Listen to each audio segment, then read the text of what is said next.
Welcome, आपका स्वागत है डियर कॉमर्स भैया में। आज हम पढ़ेंगे बिजनेस एनवायरनमेंट का थर्ड पार्ट।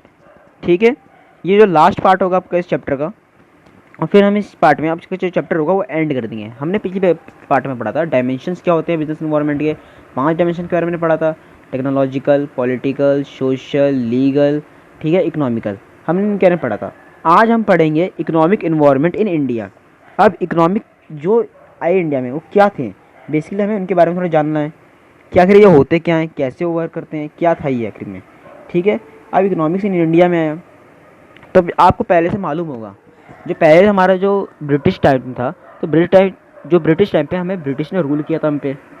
तो हमें कहीं जब हम उनसे आज़ाद हुए तो कहीं ना कहीं हमें डर था इस बात का कि यार कहीं हमें बाहर की अगर कंट्रीज़ फिर से जैसे ब्रिटिश आई थी हमारे अंदर, ब्रिटेन के जो लोग आए थे तो उन्होंने धीरे धीरे अपना बिज़नेस यहाँ खोला। धीरे धीरे हमारे जो मार्केट है उसको कैप्चर करना शुरू किया। कैसे कैप्चर करना शुरू किया, तो अपने प्रोडक्ट को बेचना शुरू किया और हमारे प्रोडक्ट को बेकार बताना शुरू किया। टैक्सेस लगाने लगे हमारे प्रोडक्ट पे, हमारे पे रूल करना शुरू कर दिया धीरे धीरे। तो वो हम पे कब्जा करने लगे थे। तो यही डर इंडिया को फिर सताने लगा कि यार कहीं अगर ऐसा हुआ फिर से कि फिर से कोई कंट्री से कोई बाहर हमारे देश में आए, अपना इन्वेस्टमेंट करे, अपनी विजन को, तो कहीं ना कहीं हम फिर गुलाम बन सकते हैं। अभी हम आज़ाद हुए हैं, क्या फिर गुलाम भी तो बन सकते हैं अगर वही हम गलती। तो इंडिया कहीं ना कहीं डर थी। तो इसलिए क्या कहता है, इंडिया ने कुछ इकोनॉमिक जो रिफॉर्म्स निकाले थे, कुछ पॉलिसीज़ बनाई थी उस वक्त, ताकि ये चीज़ वापस ना हो, जो कि उस वक्त के लिए सही थी पर अब के लिए बेकार लगेगी आपको। पर उस वक्त ये पॉलिसी सही बनाई गई थी कुछ समय के लिए। ठीक है, तो क्या थी वो पॉलिसी थी आपकी LPG, यानी कि लिबरलाइजेशन, प्राइवेटाइजेशन एंड ग्लोबलाइजेशन। जो पॉलिसीज़ बनाई गई थी आपको कुछ करने के लिए। ठीक है, उस टाइम आपको ये क्या करा था पहले, अभी हटा दिया गया LPG को, लिबरलाइजेशन ला दी गया इस पॉलिसीज़ को। तो पहले क्या था ये, अब क्या था ये, पहले ये LPG पॉलिसीज़ नहीं थी आपकी। LPG पॉलिसी आपकी जब आई थी, जब आपकी जो इकोनॉमिक पॉलिसी बनानी गई थी, ख़त्म कर दी गई थी, उसको हटाने के लिए LPG लाई गई थी। ठीक है, जैसे हमने बेसिकली पढ़ा। तो क्या था आपका, पहले आपको कुछ पॉलिसी लगी थी, कुछ रिस्ट्रिक्शन लगा दिए गए थे कि कोई भी बाहर से बंदा हमारे देश में आके इन्वेस्टमेंट नहीं करे, कोई बिज़नेस के लिए था नहीं। हम बाहर जाके कोई अपना सामान बेचते थे, पर कोई भी अपना सामान हमारे देश में आके नहीं बेच सकता था। ये अलाउ रिस्ट्रिक्शन था। जितना ज़्यादा हो सकता था हम अपने ही स्वदेशी प्रोडक्ट का इस्तेमाल करते थे। बाहर के प्रोडक्ट पे हमने हाई टैक्स लगा दिया था। अब इसके से क्या होता था, बाहर के जितने प्रोडक्ट थे, फॉर एग्जांपल कोई एक चीज़ ही है, मान ले एक फ़ोन है, अब वो फ़ोन बाहर से आया, हमने मंगाया, अब उस पर हाई टैक्स लगेगा। हाई टैक्स लगेगा तो उसका प्राइस हाई होगा, तो कोई खरीदेगा नहीं, खरीदेगा। क्यों नहीं खरीदेगा भाई, उस पर हाई टैक्स है। हमारे देश की जो चीज़ें अब वो सस्ती लगने लगेंगी उसके एज़ कम्पेयर टू, तो लोग अपने देश में खरीदेंगे। जो चीज़ ब्रिटिश ने हम पे अप्लाई किया था वही हमने इन सब पे अप्लाई किया। क्या किया कि हमने हाई टैक्स लगा के उनके प्रोडक्ट को महंगा कर दिया, ताकि हमारे देश के लोग अपने प्रोडक्ट के जो बनाए हुए हैं उनको खरीदे, ना कि गवर्नमेंट के, ना कि उनके जो सरकार ने बनाया, जो उनकी कंट्री से आए हो दूसरी कंट्री से, उनको यूज़ करें। रजिस्ट्रेशन का जैसा कि कोई भी हमारे देश में आके अपना इन्वेस्टमेंट नहीं करता, अपनी कंपनी नहीं खोल सकता कोई। फिर बाद में कुछ समय बाद LPG पॉलिसी लाई गई। LPG पॉलिसी क्या थी, लिबरलाइजेशन, प्राइवेटाइजेशन एंड ग्लोबलाइजेशन। अब ये हेल्प किया।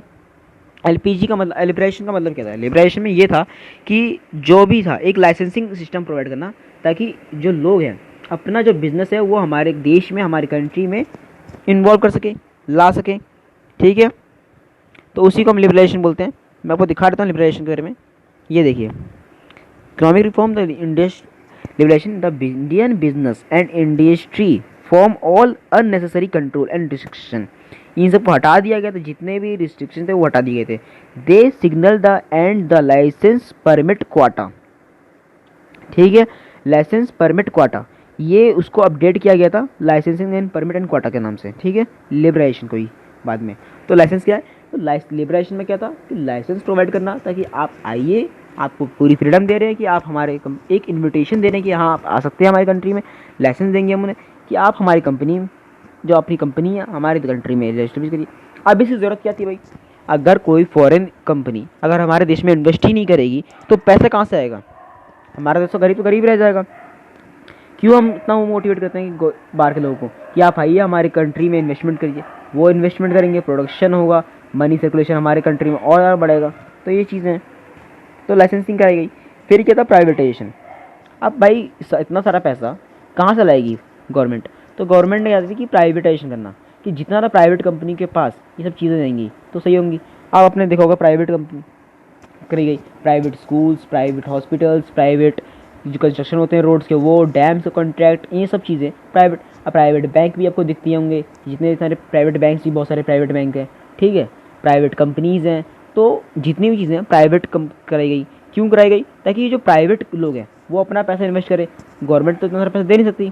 गवर्नमेंट ने कुछ जगह खुद को ही रखा, पर बाकी हर जगह में फील्ड में प्राइवेट इंडस्ट्रीज़ को लाइसेंसिंग करा दी कि आप आइए, पूरी तरह से इन्वाइटेड है हमारे कम करिए, इन्वेस्ट करिए पैसा और लगाइए, ठीक है। अब ग्लोबलाइजेशन क्या था? अगला ग्लोबलाइजेशन में क्या था कि जो जितनी फॉरेन प्राइवेट, उनको बोला गया, पार्टिसिपेट करा, इंकरेज किया गया कि आप इंडस्ट्रियल डेवलपमेंट कर सकते हैं हमारे में। अब हमें लाइसेंसिंग तो दे दी कि हाँ आप आ सकते हैं। हमने क्या ग्लोबलाइजेशन में कि फॉरेन जो कंपनीज थी, अब हमने लिबरेशन कर दिया कि हाँ आपने लाइसेंसिंग कर दी कि हाँ बाहर की जितनी भी कंपनी वो आ सकती हैं, ठीक है। हर कोई अपनी अपनी प्राइवेट इंडस्ट्रीज़ खोल सकता है। लाइसेंसिंग में ये था कि जितने भी पहले ये नहीं था कि गवर्नमेंट के अलावा कोई खोल सकता है, पहले ये था कि सिर्फ गवर्नमेंट ही खोलेगी, प्राइवेट इंडस्ट्री नहीं आ सकती थी। तो लाइसेंसिंग करी ताकि प्राइवेट कंपनीज आए, प्राइवेटेशन करा ताकि प्राइवेट कंपनी का जो इन्वेस्टमेंट है वो बढ़े, जितने भी लोग बाहर से लाए। अब ग्लोबलाइजेशन ये पूरे ग्लोबल में काम कर दिया गया, ठीक है। जो फॉरेन प्राइवेट कंपनीज है वो भी हमें पार्टिसिपेट कर सकती हैं, आसानी से ईजिली कर सकती हैं, ठीक है। हमारा इंडस्ट्रियल डेवलपमेंट करें वो। अब उनके इंडस्ट्रियल डेवलपमेंट करने से, तभी अगर वो करेंगे तभी तो हमारा ग्रोथ होगा इंडिया का, तभी तो जो इंडिया की जीडीपी बढ़ेगी, ठीक है, बेसिकली। अब इसके अंदर क्या था? रिमूवल ऑफ रिस्ट्रिक्शन हटाया गया कि movement of good and services का फ्रीडम जो कर देती, जो प्राइस फिक्स कर देता गुड एंड सर्विसेज का, वो सब हटा देता कि आप कुछ ही पहले ये था ना कि आप इतने ही अमाउंट में गुड एंड सर्विसेज को ट्रांसपोर्ट कर सकते हो बाहर देश। अब क्या था? पहले जितनी भी बाहर की कंपनीज थी उन पे रिस्ट्रिक्शन लगा था कि आप इतना ही हमारे देश में अपना प्रोडक्ट बेच सकते हो, इससे ज़्यादा नहीं बेच सकते। तो लाइसेंसिंग कर दी, लाइसेंस दे दी कि हाँ आप बेचो, खुलेआम बेचिए, आप जितना चाहे उतना बेच सकते हैं, आप जितना चाहे उतना प्रोडक्ट हमारी कंट्री में रख सकते हैं। हटा दिया गया। पहले ये था कि पहले रिस्ट्रिक्शन कुछ लगाए गए थे आपके, ठीक है, एक्सपोर्ट इंपोर्ट पे, वो हटा दिए गए थे। टैक्सेस हैवी थे तो वो भी थोड़े कम कर दिए गए थे, ठीक है। उसके हमने आगे क्या पढ़ा था? प्राइवेटाइजेशन। प्राइवेटाइजेशन हमने पावर दी थी प्राइवेट कंपनीज़ को, ठीक है। जो टैरिफिक रिस्ट्रिक्शन थे, जो हमने हाई टैक्सेस लगा रखे थे, वो हटा दिए थे हमने, लाइसेंसिंग दे दी थी हमने, ठीक है। आगे क्या था हमने पढ़ा? ग्लोबलाइजेशन। ग्लोबलाइजेशन में हमारा क्या है कि हमने फॉरेन कंपनीज़ को भी इन्विटेशन दिया कि आप आइए हमारे कंपनी में इन्वेस्टमेंट करिए और अपना ग्रोथ करिए और हमारा भी ग्रोथ करवाइए, ठीक है। आगे क्या है बेसिकली? अब तक हमने ये तो पढ़ लिया। अब सबसे इंपॉर्टेंट चीज़ आती है डीमोनेटाइजेशन। इस चैप्टर में एक लास्ट ये टॉपिक बचा है, डीमोनेटाइजेशन। डीमोनेटाइजेशन होता क्या है? The cancelling the legal tender of status of currency unit in circulation is called demonetisation. ये सबसे सिंपल डेफिनेशन है, ठीक है। अब इसका मतलब क्या है? मतलब जो cancelling of the legal tender of status of currency, यानी कि जो करेंसी का जो लीगल वो है, टेंडर है, जो लीगल स्टेटस है, उसको ख़त्म कर देना, उसे कैंसिल कर देने को ही हम बोलते हैं डीमोनेटाइजेशन। अभी आपने हाल ही में देखा था कि 500 और 1000 के नोट जो हुए थे डीमोनेटाइज किए गए थे। डीमोनेटाइज मतलब क्या? उस नोट की जो वैल्यू थी वो ख़त्म कर दी गई थी, उसका जो लीगल टेंडर स्टेटस था वो ख़त्म कर दिया था आरबीआई ने, ठीक है। अब इसके आगे हमें क्या पढ़ा? डीमोनेटाइजेशन, इसे थोड़ा पढ़ लीजिएगा, और ऐसे कुछ खास इसमें है नहीं, यही डेफिनेशन अगर पूछी जाती है डीमोनेटाइजेशन की। और आप एग्जांपल दे सकते हैं कि 500 नोट एंड 1000 नोट्स, और इनके इम्पैक्ट लिख सकते हैं कि हाँ इनको करने से ब्लैक मनी हाथ में आई थी, जीडीपी में ग्रोथ आया था, ठीक है, काफ़ी सारे इलीगल जो चीज़ें थी वो मालूम पड़ा था, ठीक है। और हमारा जो चैप्टर बच रहा है, लास्ट चीज़ है, एक मात्र एक टॉपिक बची है हमारी, impact of government policies changes on business industries, कि जो गवर्नमेंट ने जो पॉलिसीज आई, जो चेंज करा, जो एलपीजी लेके आई गवर्नमेंट, उससे क्या इफेक्ट पड़ा बिजनेस इंडस्ट्रीज़ में। भाई जो पहले गवर्नमेंट ने रखा था पॉलिसी वो भी तो ठीक चली रही थी, तब भी तो थी, पर अब गवर्नमेंट ने चेंजेस लाई, जो न्यू चेंजेस लाई पॉलिसीज़ में, उससे क्या इफेक्ट पड़ा, उससे इफेक्ट पड़ा हुआ, तो क्या इफेक्ट पड़ा वही हम पढ़ेंगे इसमें। अब इससे क्या हुआ? इंक्रीज इन कंपटीशन हो गया। पहले इंडिया कुछ कंपनीज थी, गवर्नमेंट की कंपनी थी, तो कोई कंपटीशन नहीं।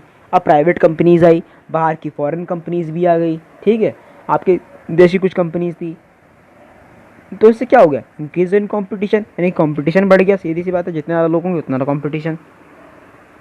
फिर क्या होगा? More demanding customers. More demanding customers का मतलब क्या भाई? कि अब पहले था कि अब प्रोडक्ट ही इतने थे तो डिमांड क्या करेगी।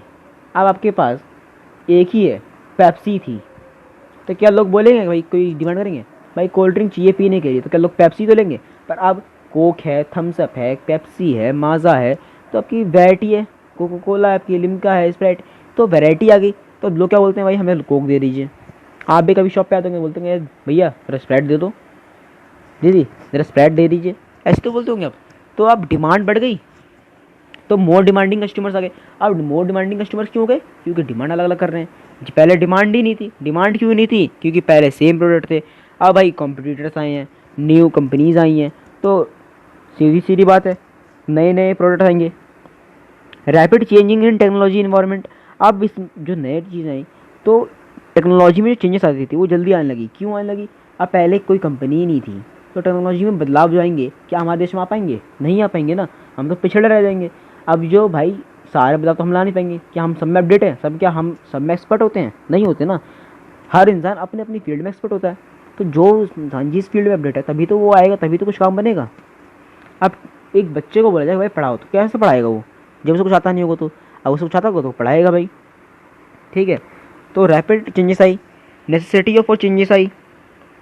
अब नेसेसिटी फॉर चेंजेस क्या मतलब क्या भाई? कि कुछ चेंजेस जो ज़रूरत थी इंडिया को, कुछ चेंजेस थी जो ज़रूरत होती है हमें। ठीक है, जैसे मार्केट में फोर्सेस होती है हमारी, तो कुछ होनी चाहिए, तभी तो कुछ इन्वेस्टर्स होंगे, तभी तो आप ग्रो तो करोगे। बिना इन्वेस्टर्स के क्या कर लोगे? कुछ कस्टमर्स नहीं होंगे तो क्या कर लोगे? आप कुछ नहीं कर पाओगे। सप्लायर्स ही नहीं होंगे तो आप सप्लाई कहाँ से लाओगे? तो प्रोडक्शन इतना नहीं कर पाओगे, तो क्या जब प्रोडक्शन ही नहीं करोगे तो क्या सेल कर सकते हो? नहीं कर सकते हो। तो चेंजेस की ज़रूरत पड़ी नहीं। अगला क्या है इसका? अगला है हमारा need for developing human resources. अब ह्यूमन रिसोर्स को डेवलप करने में भी इन्होंने ही हेल्प किया। प्राइवेट कंपनी आई तो उन्होंने खुद कुछ पैसा लगाया, इन्वेस्टमेंट करी, तो उन्होंने ह्यूमन जितने भी रिसोर्सेज थे उनको डेवलप किया, उन्होंने एम्प्लॉयमेंट बढ़ी इससे। ठीक है, तो जितने भी जो डेवलपमेंट हुआ ह्यूमन रिसोर्सेज का, पहले का कोई काम ही नहीं था भाई। एक दो कंपनी तो क्या काम था, सब एग्रीकल्चर करते थे। पर अब प्राइवेट कंपनीज आई हैं, गवर्नमेंट कंपनीज कुछ आई हैं, बाहर की फॉरेन कंपनीज आई हैं, तो क्या हो गया इससे? एम्प्लॉयमेंट क्रिएट हुई। तो ठीक है, तो इससे हमारा क्या हुआ? ह्यूमन रिसोर्स का डेवलपमेंट हुआ। मार्केट ओरिएंटेशन हुआ। मार्केट ओरिएंटेशन का मतलब क्या है? अब मार्केट ओरिएंटेशन के पहले क्या था? पहले भाई कुछ था नहीं। ठीक है, तो जो फार्म जो यूज़ करती थी, प्रोड्यूस करती थी फर्स्ट पहले, तो वही मार्केट में सेल जाता था। अब कुछ था ही नहीं। अब क्या था? सिर्फ अब बहुत सारी कंपनी है, तो फास्ट चेंजिंग होती थी वर्ल्ड में, तो आप कहीं भी कुछ भी सामान को ओरिएंट कर सकते हो, मतलब कहीं भी किसी को बेच सकते हो। किसी चीज़ आपको मानना है, कोई चीज़ प्रोडक्ट पढ़ना आपको, ये फॉर एग्जांपल एक चीज़ है, एक लिपस्टिक आई है, एग्जांपल ले रहा हूँ भाई, इतना सोचने की जरूरत नहीं है आप लोग को। फॉर एग्जांपल एक लिपस्टिक है, तो आपको उसके बारे में कैसे मालूम पड़ेगा? कोई मिल्क आया है, पाउडर आया है, तो उस पाउडर के बारे में कैसे मालूम पड़ेगा इस पाउडर के अंदर क्या नेचुरल चीज़ इस्तेमाल करी गई है या फिर कोई केमिकल इस्तेमाल किए गए हैं? कैसे क्या इस्तेमाल करेंगे? उस चीज़ के डिटेल कैसे मालूम पड़ेगा जब मार्केट ओरिएंटेशन होगा ही नहीं, जब एडवर्टाइजमेंट ही नहीं होगी तो कैसे मालूम पड़ेगा? अब कोई न्यू प्रोडक्ट आया है तो हमें कोई सपने तो आएंगे नहीं, या कोई वो आदमी आकर स्पेशली आपको हर घर में जाकर बोलेगा कि भाई देखो हमारा न्यू प्रोडक्ट आया है, तो एडवर्टाइजमेंट के थ्रू ही तो आएगा वो। तो जब मार्केट ओरिएंटेशन भी स्टार्ट हुआ इसी वजह से, न्यू पॉलिसीज के से। अगला क्या है? जो losses of budgetary support to the public sector. अब पहले क्या था? लॉसेज होते थे गवर्नमेंट को, बजटरी सपोर्ट, तो पब्लिक सपोर्ट इनको मिला सेक्टर को, जो पब्लिक प्राइवेट कंपनीज आई तो उन्होंने पैसा इन्वेस्टमेंट करा। अब था कई जगह आपने देखा होगा स्टॉक मार्केट, शेयर मार्केट आपने सुना होगा, उसमें क्या है कई सारे लोग पैसा इन्वेस्ट करते हैं। तो वही तो है, पहले जो बजट का दिक्कत करता था, बजट की दिक्कत करता था, अब सारे काम गवर्नमेंट के हाथ में। रोड भी गवर्नमेंट करानी है, गाड़ियाँ भी निकालनी है, डेवलपमेंट भी करना है। अब हर चीज़ का गवर्नमेंट कर पाएगी कि नहीं कर पाएगी? अब क्या है, प्राइवेट कंपनीज गाड़ियाँ निकालती हैं, टेक्नोलॉजी अपग्रेडेशन देखती है, खुद ही देखती है वो। ठीक है, सोलर पैनल से लेके पानी डैम स्टैम बनाना, ये सब काम करना जानती है वो, तो वो उन्हें कॉन्ट्रैक्ट देती है गवर्नमेंट, काम जाता अपने आप ही। ठीक है, तो बजटरी का काम अच्छा इनको सॉल्व हुआ। इसी का तो हमारा ये चैप्टर ख़त्म होता है, और ये पार्ट भी, ये थोड़ा लेंदी पार्ट हो चुका है, पर आपको आई होप ये समझ में आ चुका होगा। नहीं समझ में आया तो वीडियो को रिवर्स करिए, और कोई डाउट हो, कोई भी क्वेरी हो तो आप मुझे व्हाट्सअप कर सकते हैं, मैसेज कर सकते हैं, या फिर मुझे कमेंट कर सकते हैं, मैं आपको रिप्लाई ज़रूर दूंगा। Thank you. Like, subscribe and share and comment करना ना भूलें। बने रहिए डियर कॉमर्स भैया के साथ।